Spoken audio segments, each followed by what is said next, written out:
The Banana Splits was a show that ran in the late 60s and was syndicated all the way up into the 80s. That was how I saw it.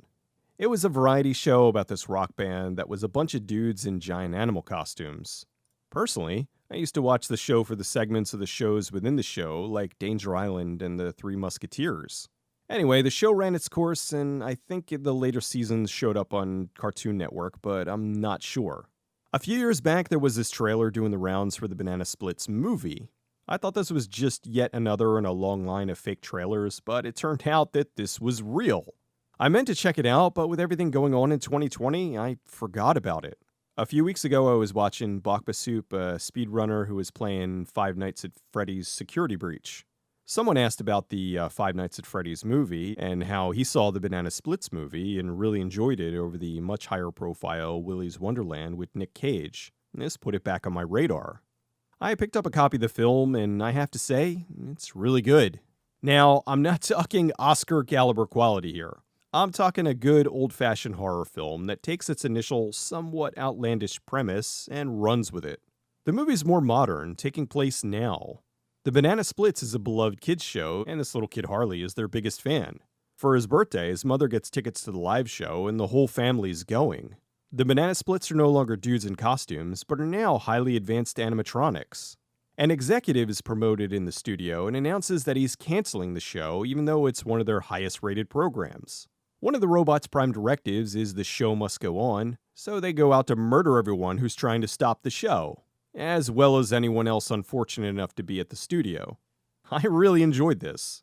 It took itself just serious enough, and balanced that with some self-aware humor.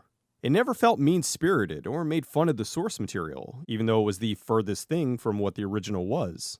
I know this had to have been greenlit due to the overwhelming popularity of the Five Nights at Freddy's series, and was an attempt to get their film out before the big-budget mainstream Five Nights at Freddy's film hits. Same thing with Willy's Wonderland. I think with all the knockoff games and now the knockoff movies, this qualifies to fall under the label Freddysploitation. I like the characters. You had the good guys, the kid and his brother, his friend and mom, and then the idiots, the jerky stepdad, the Instagram live bloggers, the father who's obsessed with getting his kid into Hollywood, and so on. There is also good and bad people within the studio, many of which get brutally killed over the course of the film. The one thing I wasn't expecting was the gore. While not a non-stop kill fest, there were a few deaths in the film that were wonderfully over the top. Along with that, the effects were about 90% practical, which made me super happy. On their budget, if they went CG, it would have been really bad looking, and would have left it dwindling in these sub-asylum level films. The practical deaths were so gleefully disgusting I was laughing and wincing whenever they did one. The only CG that stood out was some fire, but that was about it. The directing was surprisingly good. For a film that's an offshoot of a fairly forgotten kids show from the 60s, you wouldn't expect this to look good. Again, I'm not saying this is something Kubrick level.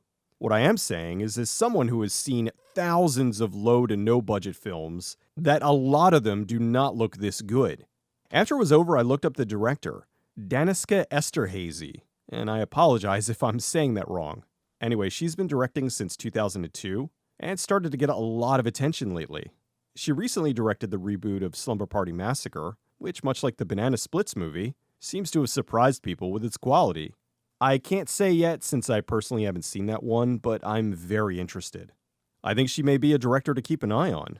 Back to the Banana Splits movie, it's highly enjoyable. You'll like the good characters and despise the bad ones. They did an admirable job of balancing the humor and the scares. They never used humor to deflate the tension, and I think some larger productions should take note. The whole thing is a fun, gory romp with some unique kills, excessive gore, and it flies right by. Once the ball gets rolling, there isn't a dull moment. There's even some heartwarming moments, which again, I wasn't expecting from this kind of film. I know Blumhouse has been working on the official Five Nights at Freddy's movie for quite some time now, but it's unclear if that'll ever actually happen. I know COVID delayed a lot of productions, and it's possible that may just get shelved because it's taking too long, and much of the buzz is gone. Still, it is possible, and while I hope their version is good, I honestly think this will be the definitive children's animatronics go on a murderous rampage movie.